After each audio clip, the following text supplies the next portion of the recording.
So DC are at it again. After that thing that they called a film happened, they decided to take another crack at this movie thing with Wonder Woman. Now, like I suggested, DC have been in a bit of a filmmaking rut right now. And what they really needed is, well, it isn't even really a win right now. What they really needed right now is something that just isn't a controversial, splitting mess. Man of Steel, neck snapped, fans divided. Batman v Superman, basically every choice in the film, fans divided. Suicide Squad, just everyone's screaming. Just, what even is that? So what DC really need right now is a film that is just fine, you know, something that didn't have some sort of weirdly controversial choice where Wonder Woman does something like becomes a vegan and leaves fans divided. Nah, you're fine, vegans, you're not that weird. So after the character of Wonder Woman was generally well received in Batman v Superman, it seemed like a good enough direction to move in. That's not to say, however, that female superheroes have had a good run of it. Catwoman, Elektra, and that weird Supergirl movie where she like fights a witch.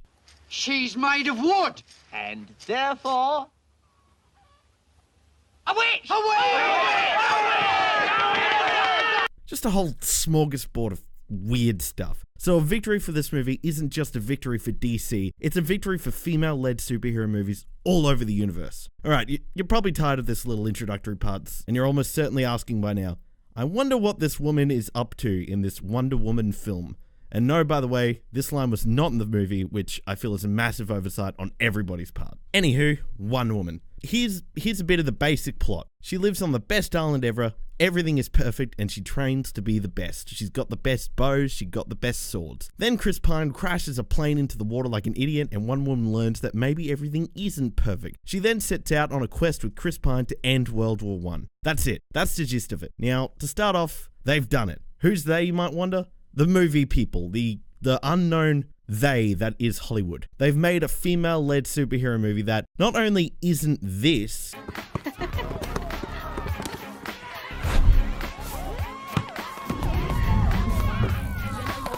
but that's also pretty good. I don't feel any hesitation in stating that this is definitely the best female-led superhero movie out there, which in 2017 is shocking to me. Like, how hard is it to make a female-led superhero film in which the lead actually acts like a character? Here's the trick, the they of Hollywood. Write them like actual characters with actual dimensions. You manage it pretty well with other things, like anyway. Gal Gadot does a good job with that. Is it Gadot or Gadot? I'm gonna say Gadot. Gal Gadot does a good job with Diana Prince. Although a couple of her lines towards the first half were possibly a little bit stiff, she definitely slides into it as the movie goes along. Plus, I gotta say that accent cannot be easy to act through because it is a weird accent. Everyone on the island does it, so it's not just her, but it's probably, you know, pretty tough. And look, it's not just that. Through a lot of the first half too, Gal Gadot has to play her very kind of naive, which I reckon must be a pretty tough gig because almost always naivety in movies borderlines on just stupidity. And yeah, I'm looking at you, Iron Fist, you naive idiot. But like I said, she really picks it up more towards the second half. Maybe not even that. After the first 30 minutes or so. Not saying she's bad in the first 30 minutes, just there's an odd line here and there. Physically as well, she nails all the fighting and looks really cool doing it. I definitely reckon she will continue to get more impressive as the role evolves. Which, look, is easy for me to say as the nerd who just sat in the cinema eating my lollies, so good job, Gal Gadot, good job. Now, Chris Pine. Okay, look, Chris Pine is one of those actors who apparently has access to the secret fountain of charisma in Hollywood that only some actors get and some actors definitely need. He's Chris Pine. He's great. He's always great. Denny Houston reprises his role as X-Men Origins' William Stryker or something, and Lucy Davis is in as Etta Candy, who's good in what little screen time she has. But, you know, when she's on screen, she's good.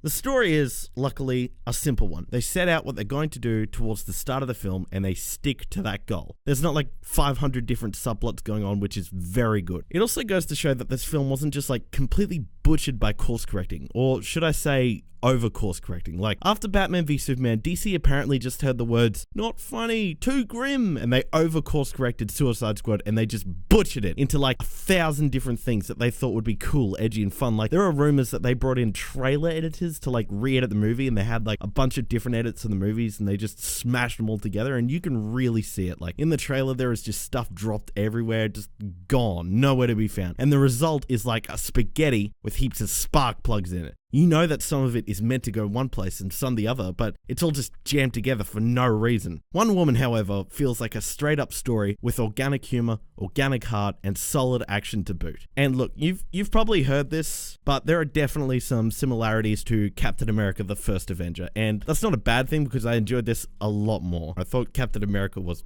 fine. And I know I talked a bit at the start about how great this movie is for a female-led superhero movie, and it is. I just want to say too, as a movie in general, this is good. It's not amazing. Like Captain America, it's fine. This is better than Captain America though. I'd probably say though, without spoiling anything, that maybe some of the villains were a bit underwhelming, but I wouldn't really say this film is about that. I'd say it's more about Wonder Woman and focuses a bit more on the horrors of war and humanity and carries a more inspirational message than just, let's kill the baddie because he wants to destroy the world or what have you. And I just want to finish by saying, I am really glad it exists. There have been lots of male-led superhero films, and here's some insight on little J. Grizz. I myself was very inspired by Sam Raimi's Spider-Man films as a kid, and it makes me glad to know that there's now a female superhero for girls to look up to too. Similarities of this to Captain America aside, this is a good film. I definitely recommend going in and seeing it, especially for the milestone that is a good female-led superhero film.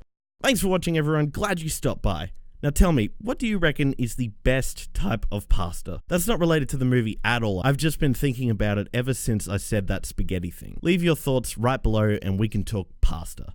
Thanks, guys. Have a good one. Jay Grizzle, out.